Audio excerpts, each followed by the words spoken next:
Olá, sejam bem-vindos a mais uma terça da conjugalidade por aqui. Quando um casal chega dizendo que o problema é a família de origem, a nossa tendência, muitas vezes, enquanto terapeuta, é entrar e embarcar nessa história. É a sogra que se mete, a mãe que interfere demais, o pai que opina. E se a gente não presta atenção, a clínica se organiza a partir dessa narrativa.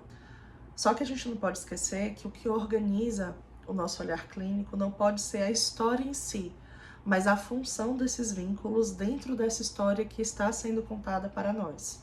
Para a gente falar disso, eu vou trazer hoje 3 perguntas que a gente usa na prática dentro da clínica sistêmica para atendimento de casais, que ajudam a gente a sair da queixa e entrar na demanda que de fato precisa ser vista.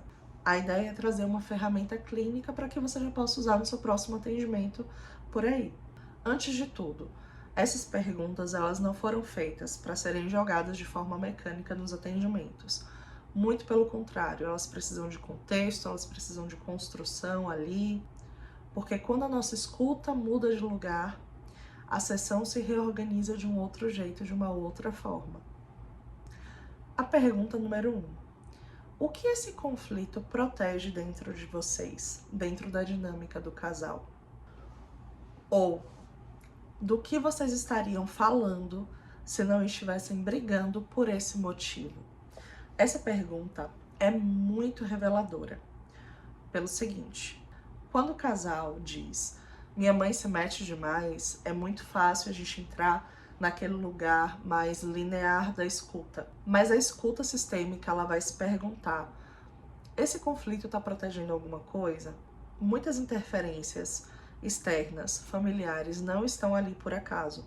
Elas ajudam a desviar o foco de questões conjugais que são mais difíceis de serem vistas, de administrar.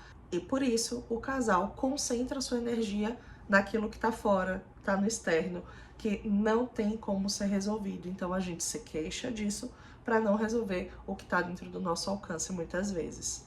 Às vezes, enquanto a energia está toda direcionada para a interferência da família de origem, né, ou seja, para o campo externo, o casal não precisa olhar para questões super importantes, como, por exemplo, disputa de poder, diferenças de projeto de vida, de valores que às vezes são inegociáveis e chocam quando a gente vai construir a vida ao lado de alguém, fragilidade no vínculo, conflitos dentro da esfera da intimidade do casal, seja intimidade física, sexual ou a intimidade relacional.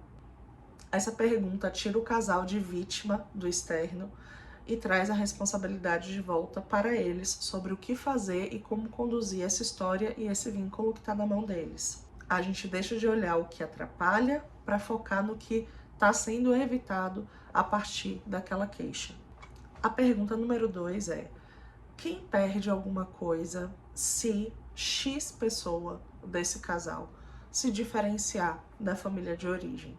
Essa pergunta introduz de forma sutil ganhos secundários e lealdades invisíveis que podem estar norteando determinados comportamentos e escolhas dentro do vínculo conjugal. Quando um casal se fortalece, quase sempre alguém perde um papel, perde um lugar. Perde controle, perde preferência na vida desse filho, dessa filha, desse irmão, dessa irmã. Perde função, perde lugar simbólico. E às vezes quem perde é o próprio cônjuge, né? No sentido de perder pertencimento, lugar que sempre ocupou, sensação de perder afeto. Porque muitas vezes existe uma disputa implícita de se você escolher o lado de lá, você perde o lado de cá. Essa pergunta ajuda a psicóloga ou psicólogo a entender resistências sutis que podem estar travando o processo, mas que ainda não foram nomeadas dentro do setting.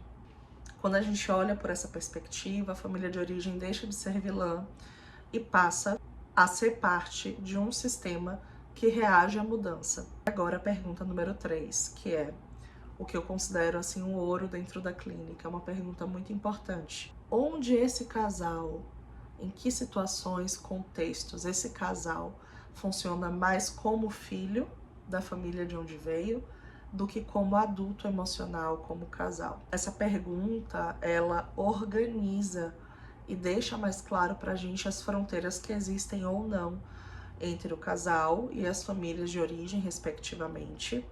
Nos mostra a hierarquia relacional que existe e a confusão entre pertencimento e vínculo conjugal, como se fossem coisas excludentes, porque muitas vezes a lealdade da família coloca o vínculo conjugal nesse lugar. Muitos casais se amam, mas ainda operam a partir de lugares filiais, ainda operam na posição de filhos. Terceirizam decisões importantes, se explicam demais para a família de onde vieram, pedem permissão para coisas que talvez não precisassem mais pedir, se sentem culpados por priorizar ou escolher coisas, pessoas, contextos, situações que não são favoráveis ou tão importantes assim para a família de origem, mas que são importantes para a família nuclear. Tem dificuldade em mexer nessas prioridades. Perceba que nenhuma dessas perguntas resolve o caso sozinha. E nem é essa a intenção, tá? Elas reorganizam o campo, devolvem complexidade à escuta e ajudam a organizar o vínculo, a reposicionar papéis. Quando a psicóloga consegue sair da narrativa da queixa e entra na dinâmica da função daquele comportamento, daquele contexto, o atendimento deixa de girar em torno do problema e passa a caminhar em direção a um trabalho que movimente todo o sistema, mesmo quando a gente tem um paciente ou apenas o casal ali dentro da clínica junto com a gente. É impossível mexer em uma dinâmica vincular no casal e não mexer na família de origem de onde eles vêm. E esse trabalho por si só é um trabalho que ele é muito desafiador, e é por isso que caminhar em rede faz toda a diferença. No Cartografia dos Vínculos, que é meu grupo de estudo sobre conjugalidade, a gente aprofunda e constrói intervenções como essa e caminhamos juntas, em rede, com outras psicólogas, para que esse fazer ele se torne mais leve, para que o pensar ele seja coletivo. A prática ela é individual, mas ela não precisa ser solitária. Essas 3 perguntas, elas amplificam o nosso olhar, a nossa escuta. Elas são como uma bússola na clínica pra gente. Não simplificam o caso, elas ajudam a aprofundar, que é algo que eu acredito muito na prática e na clínica. Mudar o lugar de onde a gente escuta muda absolutamente tudo. Muda a nossa forma de intervir, o momento que a gente escolhe para se posicionar. Porque quando a escuta se organiza, a gente consegue, enfim, ajudar aquele casal, aquele paciente, aquela família a funcionar de um jeito melhor, de um jeito mais saudável. Essa foi mais uma terça da conjugalidade. Se você acompanhou até aqui, deixa aqui nos comentários um pouco do que você achou, do que foi mais impactante para você, do que foi mais relevante para você.